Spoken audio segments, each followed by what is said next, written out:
Good morning muli mga kapuso. 23 days na lang.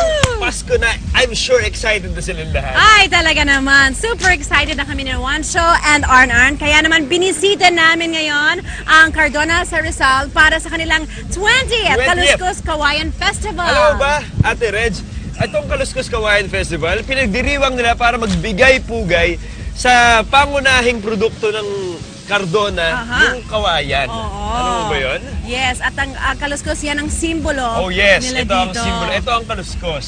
So, bamboo siya. So, kinakaluskos yan para magkaroon siya ng design. Diba? Bukod sa paggamit nito sa mga parties at special occasions, ay may mga bongga at bright na bamboo arches din na bumibida. Kita niyo naman dyan sa screens niyo ngayon. Mula ito sa 8 na barangays na matyagang pinagtutulong-tulungan gawin ng mga taga rito. At tulad na lang nito, silipin niyo itong bonggang snowman. Snowman, na 20 pwede feet dito sa loob, high. no?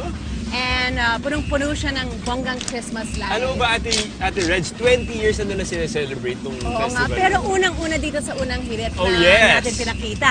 Now, bukod dito sa mga maraming arches na mga barangays na meron dito, meron din silang mga handicrafts. Dahil ito mga kawayan, pwedeng gawin sa Ayan, iba't si ibang mga bagay. Ito si Sino Manong nagawa Spike. ng Kaluskos Kawayan kanina? Ayan. Ganun lang pala gawin, so may konting carving. Pinakarve lang siya ng matyaga konti. pala para maging ganyan ang itsura. Kailangan talaga ng skill niya. Galing Pero ni Kuya. syempre hindi lang yan yung pinagmamalaki nila dito sa Cardona. Etong mga products made from kawayan. Yung Hi guys! sila. Hi, Hi Kuya galing! Arn! Ayan, meron dito na silang speakers. Meron silang Amplifier, decor, paper Ayan, towel furniture. holder. Subukan May natin, cutting pwede siya board. pampalakas ng tunog ng cellphone. Okay ba, Arnob? Wow, okay itong wine holder na hawak ni Arn. Uy, Arn, masyado maaga para uminom. Gawa to ni Manong Spike. Ay, Manong Spike. Export quality ang mga kawayan. Meron sila dito chopping board, may mga mini jeep. Oh, Ayan, ganda. tissue holder, di ba? May upuan pa sila dito. Perfect. At Pero syempre, syempre, Juancho dahil fiesta, hindi dapat mawala ang mga masasarap na yes. pagkain, lalo na yung mga pinagmamalaki nila, ang mga... Meron silang pinagmamalaki ditong sausawan, balaw-balaw yung tinatawag nila. Kaya naman kasama natin si Lady V para kwentuhan tayo kung paano nga ba ginagawa itong pink na Balaw-balaw. That's balaw-balaw. Okay, paano po yan, te? Una, aasnan ang hipon. Okay. Okay. Tapos, Asin. asin. Okay. Lalagyan ng luya. Oo. Luya, tsaka bawang. Okay. Bawang. And then? Haluin. And then, Kinakamay hinalo. talaga. Yes. Okay. Kinakamay.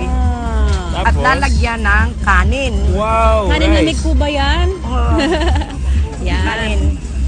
Pagkalagay ng kanin, ito, buburuhin ng 3 araw. 3 araw, Ay, talaga 3 matagal araw gawin yan. pa. Basta-basta Para lang. siya madurog na kagaya nito. Okay. And then, ilalagay dito sa... Dito, pagka after 3 After 3 days, days, nilalagay dyan. ilalagay dito. Okay. Pagka after 3 days, lulutuin na siya. Pakukuluin siya sa tatakpan sa Sige nga, kawali. lagay natin. Oh, halimbawa, Kunwari, naka 3 kunyari, days na naka po. 3 days na. Okay. Oh, ito. Isasali naman. Oo. Oo. Ito na. Yes, ilalagay na natin. Lalagay Yan, dito. Lalagay mo na. Okay. Yan. At gigisahin. Hindi na Okay. kasi may ano na siya, may luya at may... And Perfect. then, ayan. Tapos lalagyan siya ng tubig. Tubig. Asan yung tubig natin? May tubig. After nang kumulo na siya ng kumulo, Okay. lalagyan siya ng gata. Ayan, gata. Gata yun. Saling ko ba? Ayan, tapusin natin yan.